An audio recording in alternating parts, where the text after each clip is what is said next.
Warning: reading this article may make you start exercising. If you really hate exercise, then you should not risk reading further.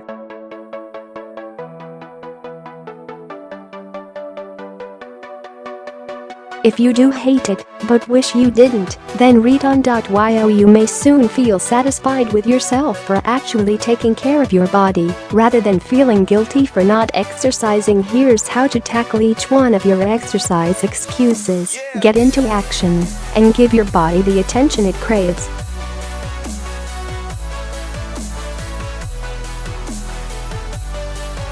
Most of us have a number that we think we should hit in order to exercise enough.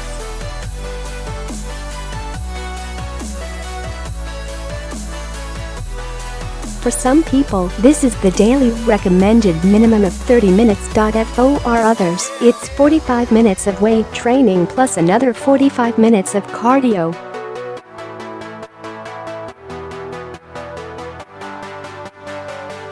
I'm not going to put up a fight with your number here. What I am going to do is challenge your idea of starting with that number right away.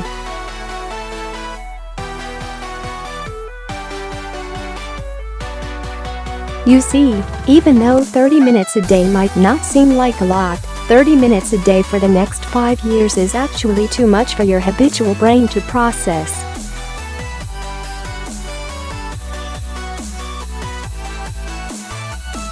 So yes, everyone can do 30 minutes of daily exercise for 1 week. But how many people can do that for the next 5 years exactly?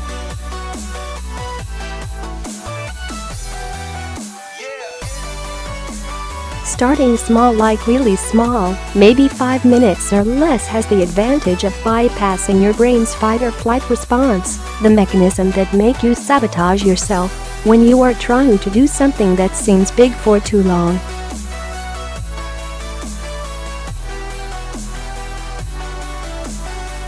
This way, instead of mindlessly starting with an exercise program, you focus on building the habit first, and then once you are exercising a little bit every day, you are ready to expand how much exercise you do.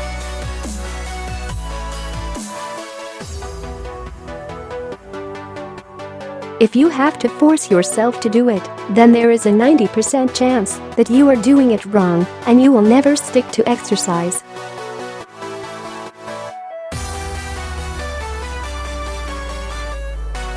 You might say, I have friends who have made that happen. Yes, some people are motivated by challenges and others pushing them.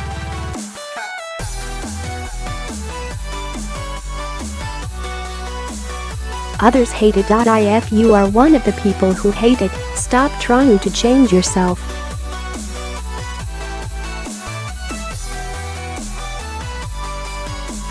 And of course, stop treating yourself as if you were one of those people who are motivated by challenges and being pushed.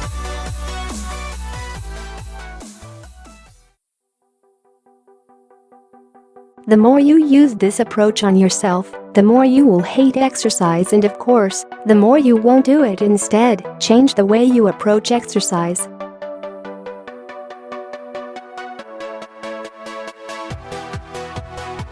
Stop falling into what I call the happiness paradox trap. Instead of starting with what you think you should do, start with what feels good.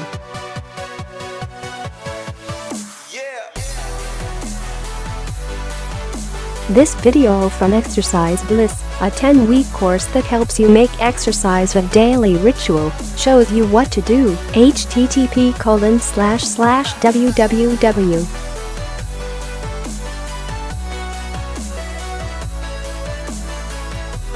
youtube.com watch v=IKA4 who think that motivation is the answer to sticking to exercise.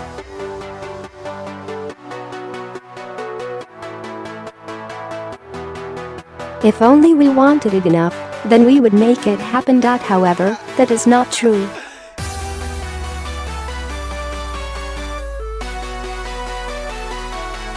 Motivation is always there. If you feel you wish you exercised more, then you are motivated to exercise.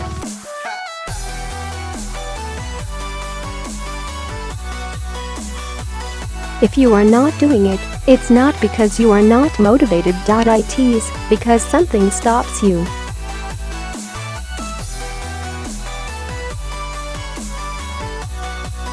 It might be the activated fight or flight response we talked about in number 1. For example, when you feel that you have too much to do, the fight or flight response kicks in, and you do nothing.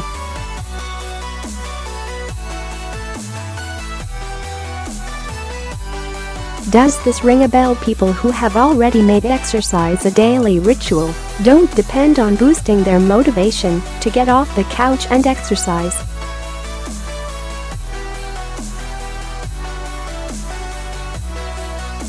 They just do it, naturally, without debating it with themselves, desperately trying to get themselves into action.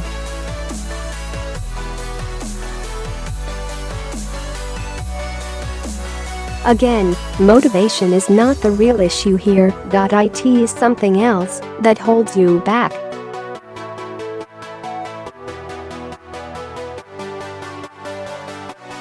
Maybe you think you need to devote 1 hour and you don't know how to do that. Or maybe you think you need to suffer to get results.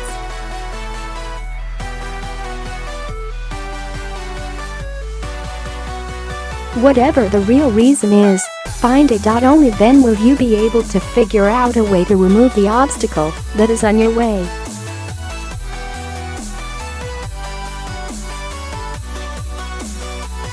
Many people just care about their weight, nothing else. Yet, our bodies are naturally wired to feel good when we move.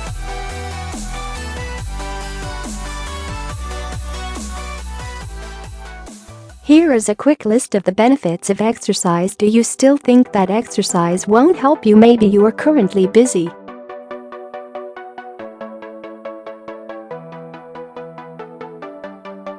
Or you are planning a trip next week. Or your child just got sick.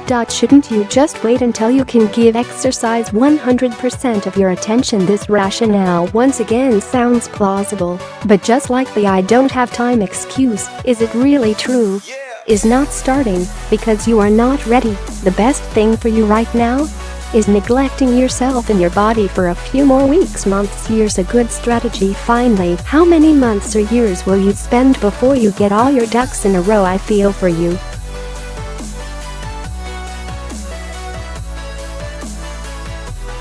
Sometimes I find it boring too. Especially when I attend fitness classes that last for an hour or an hour and a half.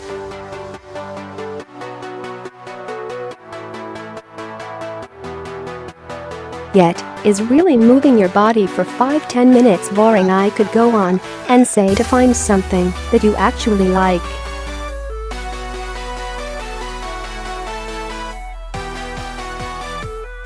Yet I know that for most people, exercise itself is rarely the issue. Having to do it for too long is the issue.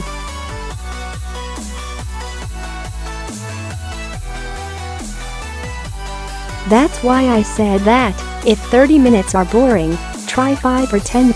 Now, if this idea of starting small stresses you out, let me remind you the wisdom of tip number 1. The fact that you may want to be exercising 1 hour daily doesn't mean you have to start from 1 hour right away. You can start small, and as you feel more and more comfortable, build your way up. I understand that you came last at the sprint race when you were at school.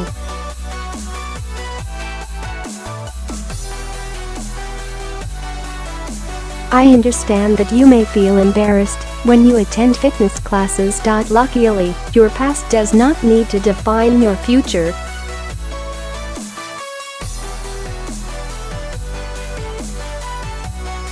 A client of mine wanted to start jogging. She started by walking around the neighborhood.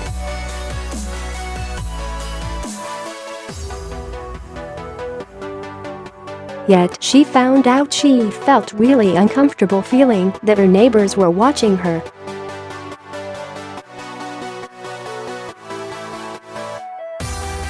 She accepted that and worked her way around it. Instead of walking around her own block, she walked around the block next to her own block.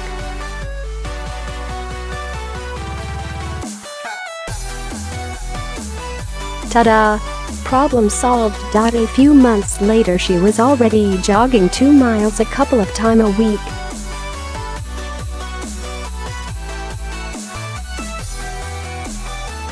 If you think you need to exercise for an hour, take a shower, and drive to the gym and back, then you have 2 hours gone, just like that.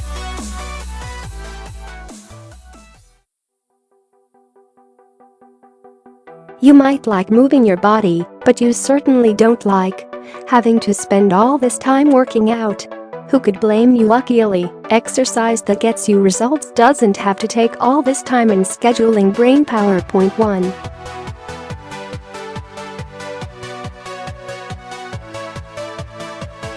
Do something that takes less time, e.g. exercise at home. Point 2. Automate. For example, if you go to the gym after work, make sure your gym bag is ready from the day before, so you don't have to deal with that as well during your busy morning.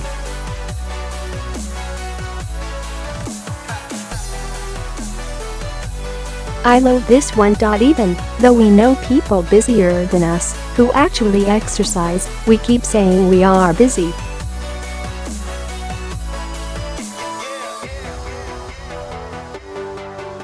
Have you ever thought that being busy is actually a lie? If there are busier people than you who make it happen, then so could you.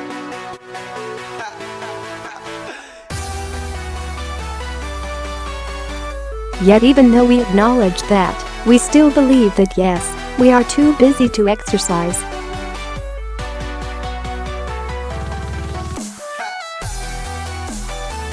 What is even better is that the people around us also believe us. They too use the "I don't have time" excuse.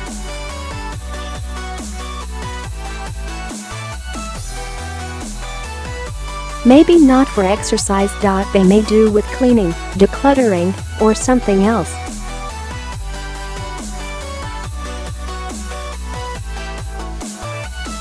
If they spoil it for you, then you will be able to spoil it for them.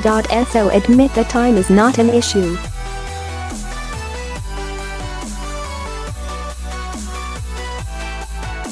It's probably something else. Maybe you don't like it. Maybe you are afraid you'll have to give up something else in favor of exercise.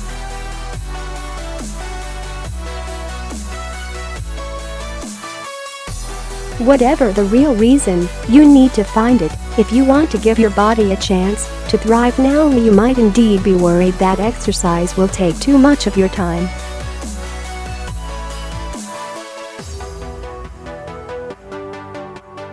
Time that you are not sure you should sacrifice in order to take care of your body.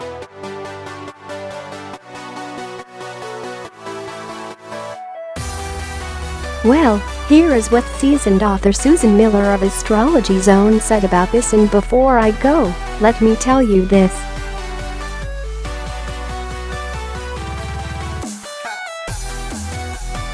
You are not helpless. If not taking care of your body makes you feel guilty, then know that you can change that.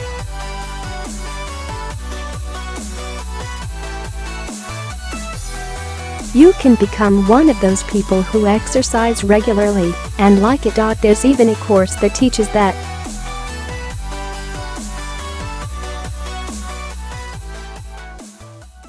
I believe in you. Now make a strategic exercise plan, and remember, you don't have to start with something big.